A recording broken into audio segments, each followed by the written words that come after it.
Mentioned Palestinian national aspiration. Dr. Ghada Karmi is a Palestinian academic and author. She was forced to leave her family home in 1948. Ghada, Danny says he respects your national aspirations. What have you heard so far?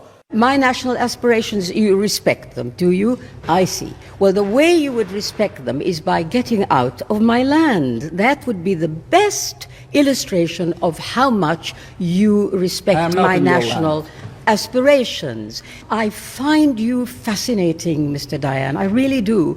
I can't understand how you have such self-assurance.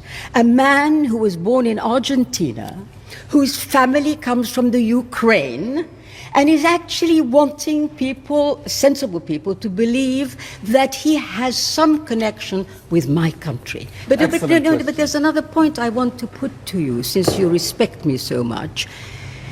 Tell me, to many people, you, despite your eloquence, represent nothing other, you and your fellow settlers, nothing other than common thieves.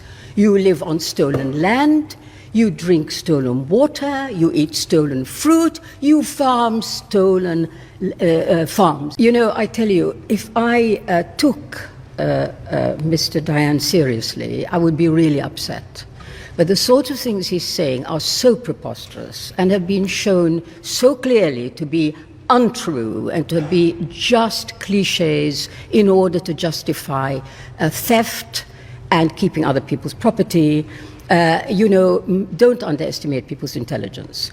I indeed had to leave my home. My family had to leave its home in Jerusalem in April 1948 because of the activities of Jewish militias. That is precisely why we had to leave. It's nothing to do with partition, but everything to do with Jewish killer gangs that went round and expelled people.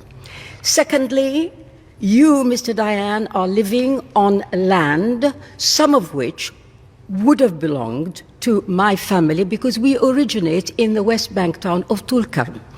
The land of my grandfather and my father and my uncles was taken by Israel, and the settlements that are being built all the time, including yours, are on land that belonged to us and many other Palestinians in the same predicament. So really, you shouldn't be saying this sort of thing. The only reason that you can come out with this preposterous stuff is for one reason and one reason only. Not because you've got a right. You haven't got a shred of a right to my homeland, not a shred. No, no. The reason is that the Israeli army protects you and people like you 24/7. It's the...